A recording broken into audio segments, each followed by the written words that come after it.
Kuldeep Meena, and I welcome you to this press conference hosted by Press Information Bureau, Ministry of Information and Broadcasting, at the 56th edition of International Film Festival of India. Before we proceed, let me remind you that this event is being live streamed on the PIB's YouTube channel, so I request you all to keep your phone switched off or on silent mode. We have with us today the team of movies Frank and Little Trouble Girls. From the movie Frank, we have producer Ivo Felt, and from Little Trouble Girls, we have producer Mihik Chernik. So I welcome you to the press conference. Before we proceed, I'll like to give a brief synopsis of both the movies. Both the films explore youth, friendship, and emotional resilience in two starkly different ways. So, to begin with, let's have a synopsis of movie Frank. The movie Frank follows a journey of 13-year-old Paul, who is sent away after a domestic violent incident at home and struggles to find stability in a new town. Drawn into troubled peer circles, Paul's life changes when he develops an unexpected, deeply human friendship with Frank, a vulnerable local man bullied by others. Can we have the trailer of movie Frank, please? During a weekend of rehearsals with a school choir at a convent, an introverted teenager begins to view the world from a new perspective. New desires, beliefs, and values emerge, and this awakening threatens to disrupt her friendships and the choir. Can we have the trailer of movie Little Trouble Girls? Yes, thank you. Indeed, there was. The director Tõnis comes from a little village in Estonia, and when he was young, there was really this type of person, or this kind of person existing in real life in this village as this Frank character in the film. So it somehow, it was absorbed probably, and now 20 years later, Tony started to put this story on paper to make a script out of it. So it was really vague at the beginning because there was nothing else than only this Frank character. What was like motivation, but the motivation was strong. So in course of, I would say like 4 years maybe, we developed the story. It was quite long, but then we built all those other characters and all the story arcs and everything. But there is, in that sense, there is a real person behind this film. Thank you. So Mihik, since this movie was nominated for us, received an Oscar entry from Slovenia. So as a producer, what your journey has been from the beginning to now, as if you can take us through that. Hello to everybody. First of all, I would like to say hello from Urshka. She wrote me today in the morning to say hello to everybody here in Goa and to say thank you to invite film here. Unfortunately, she could not be with you because she's in LA. It's not about just about the Oscar candidate from Slovenia, but it starts distribution in United States this week. So there with my colleague Joshko, he's also producer on this project, together in the United States. So we split, and unfortunately, she is not with us here, even she wish. What was the journey? The journey was actually very long. It started last year. First was the game for the festivals. Somehow I believe on Venice. I don't know. I live in Italy, and I know they like the films, this film. And then so they said no at the end, and they invite us in Berlin, Berlinale, and they were so exciting about the film. They really like it. We had a Zoom with them, so yes, we said yes to them. And then it was a lot of festivals from the Berlinale. It won in one award in Tribeca. Then it was in all around the Europe more or less. And now it's of course it's Slovenian candidate. There are not so many films in Slovenia per year, so it was not a big surprise. But according it's Also distribution in United States. We're expecting, or we do this chance how to promote also through the Oscar campaign to the audience in United States. This film. This film we dubbed it also in Italian language. So we are targeting also in Italy, in the white audience, and also other cinemas like Great Britain. It was distributed and quite good circle, let's say, globally travel quite a lot and nice. My next question: when I went through the movie, the two main characters, Anna and Lucia, they portrayed on the screen being such young actors. It was so much of natural and energetic performances were there on the screen. So, what were the challenges, if you can tell, and how you overcame them? The big challenge for her was definitely doing stuff with this young cast. Like she was at that time, she was 17 years old. Now she's 19, the main actress. She's like now she's lady woman. She was a girl, like half child. I mean, I have son that age, so for me they're all children. And so dealing with this was one of the biggest challenge. Another thing was big thing was in this film. It was the sound because of the chorus and all the things. We shoot it straight on the set, and it was quite challenging, and also in post production quite a lot to do. So this was maybe two biggest thing. I need to admit that church authorities gave us big opportunity to shoot there inside, because there was 4 weeks of shooting in the church. And also in the church, in the forest, you will see at the end of the film, which is totally otherwise it's totally prohibited, and they give us a chance to shoot there. It's amazing in this cave. So they offer us almost everything. Let's say. So, now I open the floor for the questions from the audience. Yeah. Thank you. So first of all, of course, we are really small. We are talking about the population of 1.3 million people living in this country. So it goes the same way it goes in Slovenia, I think, and in most of the European countries. We do have our film institute, and actually we are using the taxpayers' money partly for making films. We have film funds, we apply, usually we get neglected, sometimes we get supported. This is what it is, it's a very heavy competition. But being such a small place as we are, we can afford annually, let's say, 5 to 7 government-supported long feature films, fiction films, and then on top of that we also minority co-produce, and then we have maybe another same number or maybe even a bit more.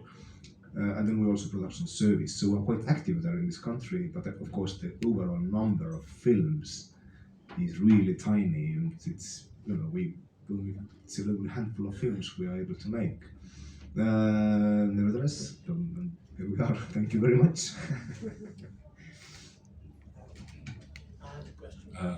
Yes. So you just meant, So shall I answer here? Like Please, just please about go I didn't know that we are biggest please go ahead. nation.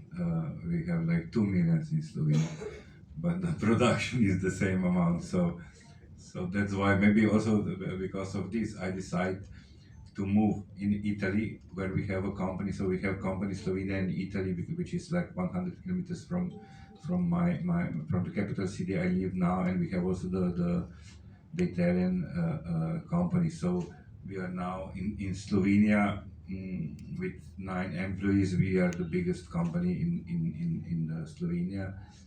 Quite a lot of production. We are doing also the series, international series, co-production, animations, and everything. But it's the same situation, more or less. It's a very competitive scheme. We are minority co-production, but now we start with as I mentioned in Italy, with RAI, which is the biggest, the big television, and so we are growing in this direction. But the situation is similar, and also market in Slovenia is like very frustrating because you could reach like for our domestic film super successful is 10,000 people in cinemas. You know. I need to add that this film, Frank, got 120,000 admissions in Estonia, which is 10% of the population. Amazing, amazing, yeah, amazing. Congratulations. The number of Promoted in our domestic medias, and at the end it was 10,000. Yes.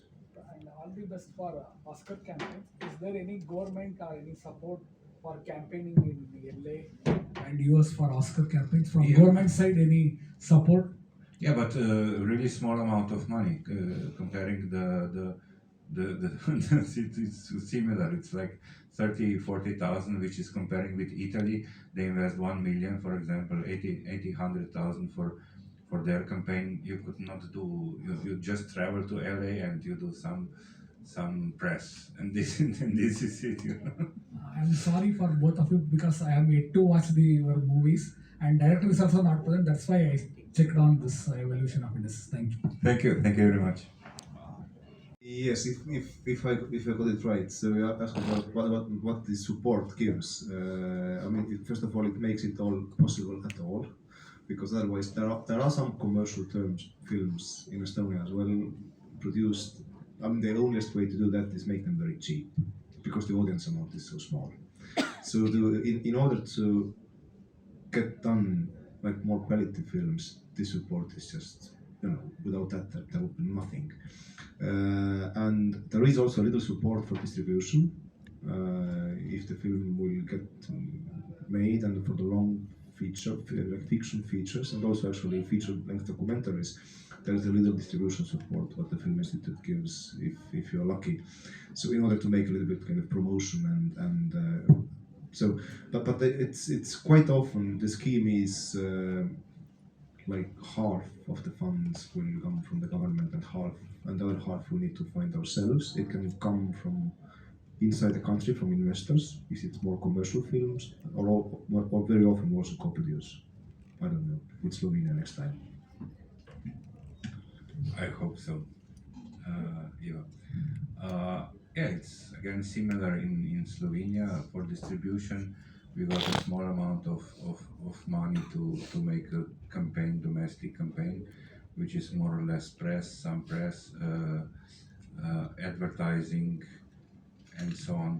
But people somehow adapt to watch it because we normally co-produce with national TV, so people know that it will be in 1 year on national TV, so they're waiting to watch it there. This is first, and then co-production. There is quite a lot of co-production in ex Yugoslavia territory. So it's Slovenia, Croatia, and Serbia. Also this film, and with Italy, of course, because I find money there.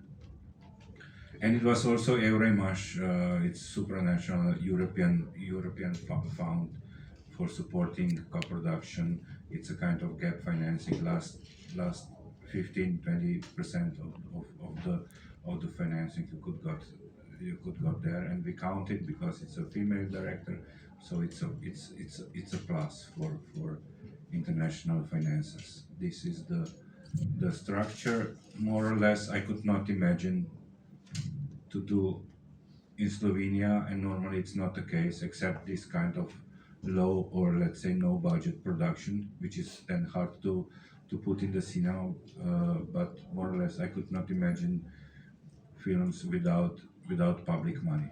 Not just in Slovenia, in Europe, let's say it's a case. Yeah, excuse me, my name is Siraj Sayyad. Estonia is from Baltic countries, which was a part of Soviet Union. Soviet Union. We was the. Yeah, this is our harsh past. We got out from this one in 1991. The same. The same for us was not pleasure that we was the part of the Balkan jar of aggression, and don't want to mention that. Yes, for Italy it depends. Now people, for example, we understand the Croats and Serbs because it was similar and culturally it's still connected, this area, so that's why it's a lot of co-production. And they have also award, and they have a festival, Sarajevo Film Festival, which is like biggest one in the region, and they're supporting the industry. It's a kind of center, and so on. But for example, in Italy, they demand to go to the cinema, like at least in the 60 halls in the cinema in Italy, because they support our film. So in this case, we have to dub it because in Italy they didn't adapt to watch the film with subtitles. Yeah. So they're watching. They're really good in dubbing. They're amazing in Rome. They're amazing in dubbing. But it's a lot of money. So I don't know if we will recoup at the end. Maybe we will recoup this investment in the dubbing. This is the situation. So if you wish, you could go in the art house cinemas net, which is also in Italy, Slovenia, all around the Europe, but this is very limited distribution, or to go and to dub it and to invest money in dubbing. Ivo, would you like to add to that? Yes, sure. So, just an example of the same film we are screening here, Frank. It got just recently bought for Germany and France. And when we did the film, there is this is a bit technical, but there is this kind of a soundtrack where is no dialogue, which is called music and effects (MND), and it cost a little bit to make that. And as we did it on such a tight budget, we didn't even do this track. So now we are forced to go back to some studio and basically delete the Estonian dialogue from the film and start making dubbing. So basically our strategy is we make it when we need it. Once there is no sales, then we don't do that. But if we see that the sales are really coming through, then we do this. We always subtitle, absolutely always. And of course, these days now, AI is around, so we could even make lip sync working if we wish. So this is actually quite prosperous future for next small countries as we are. Actually, while campaigning for one of our films in LA a few years ago, it was the year when Korean film won an Oscar, Parasite. In that year was first time in LA when the people started to say that now we started to read subtitles because of all those platforms around. They all use subtitled content. So actually also subtitles are basically, I would hope, a little bit like more accepted in the world. But for our audience, otherwise we get 10,000 people seeing films if we don't distribute it in the world. We are trying to get them out, which is not so easy. Berlin Festival helps. Thank you.